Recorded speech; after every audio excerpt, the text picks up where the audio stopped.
Assalamualaikum warahmatullahi wabarakatuh. Alhamdulillahirabbil alamin wa bihi nasta'in wa ala umuri dunya waddin. Wassalatu wassalamu ala asrofil anbiya'i wal mursalin wa ala alihi washabihi ajmain. Amma ba'du. Pertama-tama yang paling utama, marilah kita panjatkan puja puji syukur kita kehadirat Allah Subhanahu wa taala. Salawat berpangkaikan salam marilah kita curah limpahkan kepada junjungan alam akni habibana wa nabiyana wa maulana Muhammad sallallahu alaihi wasallam. Hadirin rahimakumullah. Allah Subhanahu wa taala menciptakan makhluknya dengan memberikan cobaan dan ujian. Banyak dalil yang menunjukkan bahwa musibah, penderitaan, penyakit hanyalah hal lazim bagi manusia. Semua itu pasti menimpa mereka. Untuk mewujudkan peribadahan kepada Allah Subhanahu wa taala dan semata siapa yang paling baik amalnya. Allah Subhanahu wa taala berfirman supaya Dia menguji kamu siapa di antara kamu yang paling baik amalnya. Dia Maha Perkasa lagi Maha Pengampun. Quran surat Al-Mulk ayat 2. Ketahuilah, Allah Subhanahu wa taala tidak menetapkan sesuatu berupa takdir kauni, takdir yang pasti ada di alam semesta ini atau takdir syar'i, melainkan di dalamnya terdapat hikmah yang sangat besar sehingga tidak dapat dinalar oleh akal manusia.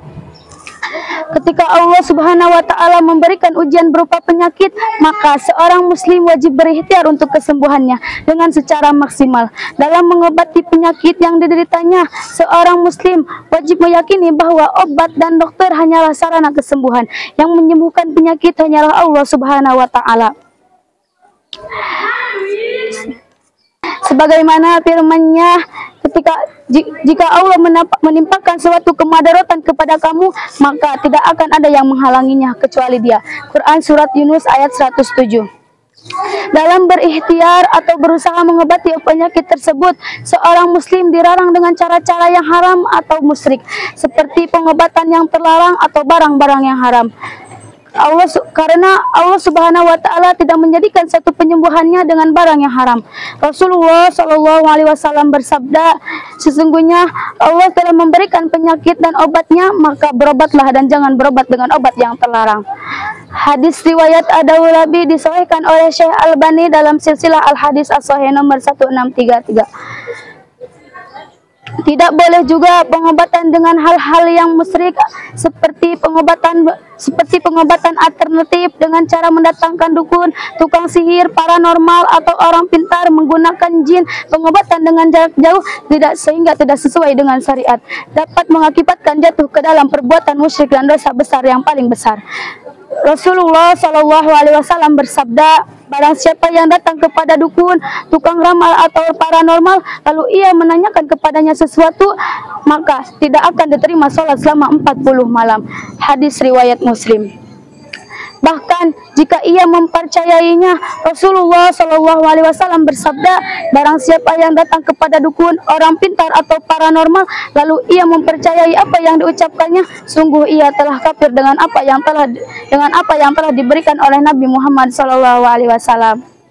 Pengobatan yang paling utama adalah dengan Al-Quran dan dengan apa yang diajarkan oleh Nabi Muhammad, seperti ruqyah dengan madu, habatus sauda atau jintan hitam, air jam-jam, alat bekam dengan mengeluarkan darah kotor dan sebagainya. Allah Subhanahu wa taala berfirman, Al-Quran itu adalah petunjuk dan penawar bagi orang-orang yang beriman. Quran surat Fussilat ayat 44. Olehnya wajib dipahami bahwa pengobatan dengan Al-Quran bukan pengobatan alternatif, justru seharusnya menjadi pilihan pertama dalam pengobatan tak kala seorang muslim yang tertimpa penyakit. Syekhul Islam Ibnu Taimiyah rahimahullah mengatakan, sesungguhnya meruqyah termasuk amalan yang utama. Meruqyah termasuk kebiasaan para nabi dan orang-orang soleh. Para nabi dan orang-orang soleh senantiasa menangkis setan-setan dari anak Adam dan apa yang telah diperintahkan oleh Allah dan Rasulnya. Bahkan Imam Qayyim rahimahullah pernah berkata, pada suatu ketika aku pernah jatuh sakit, tetapi aku tidak menyembuhkan dokter atau obat penyembuh. Lalu aku mengobati penyakit tersebut dengan membaca surat Al-Fatihah. Maka aku aku melihat pengaruh yang sangat menakjubkan. Aku mengambil segelas air jam-jam dan membacanya surat Al-Fatihah berkali-kali, lalu aku meminumnya hingga mendapatkan kesembuhan total. Selanjutnya, aku bersandar dengan cara tersebut dalam mengobati berbagai penyakit dan aku merasakan manfaat yang sangat besar. Bagaimana mungkin penyakit itu mampu melawan firman-firman Rabb bumi dan langit? Jika firman-firman itu turun ke gunung-gunung, maka ia akan memporak-porandakan gunung-gunung. Oleh karena itu, tidak ada satupun penyakit batin maupun fisik, melainkan ada penyembuhannya.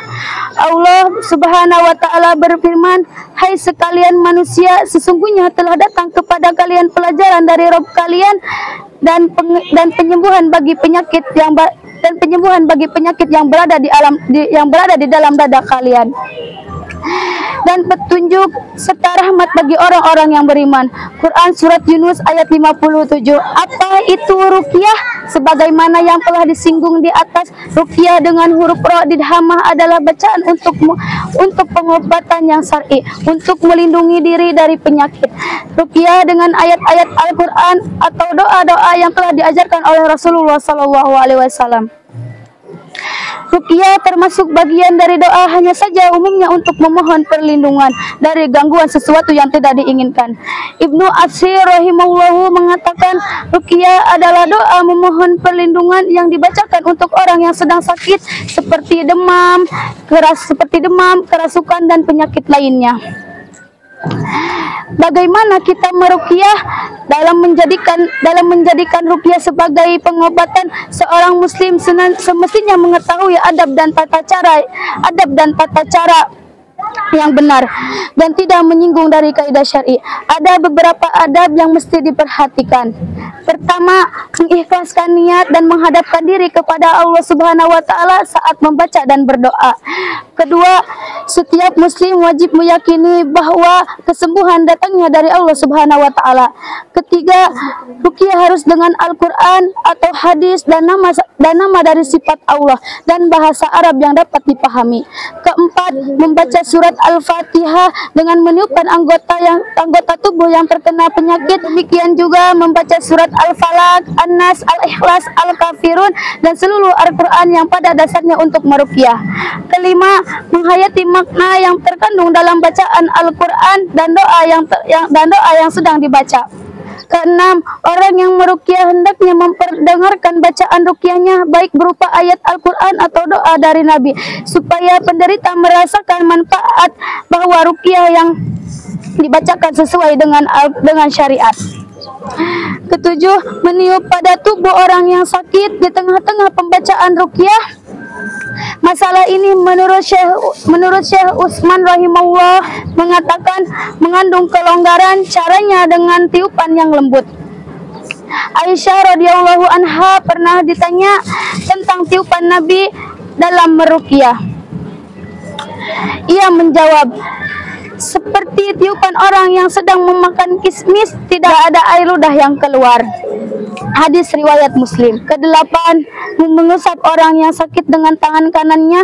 Kesembilan, bagi orang yang meruqyah diri sendiri hendaknya meletakkan tangannya di bagian tubuh yang sakit, membaca bismillah 3 kali, kemudian melanjutkan dengan membaca doa berikut 7 kali. Ke-10, apabila ada penyakit di sekujur badan atau lokasi tidak jelas seperti gila, dada sempit dan lain sebagainya. Ke-11, ruqyah diri sendiri dapat dilakukan sebelum tidur.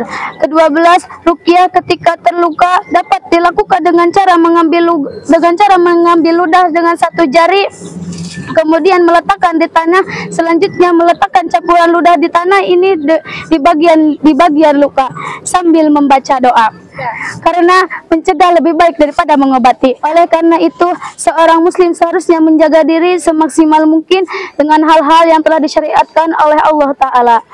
Sekian yang dapat saya sampaikan, mohon maaf bila banyak kesalahan. Wallahul muwaffiq ila aqwamit thoriq. Wassalamualaikum warahmatullahi wabarakatuh.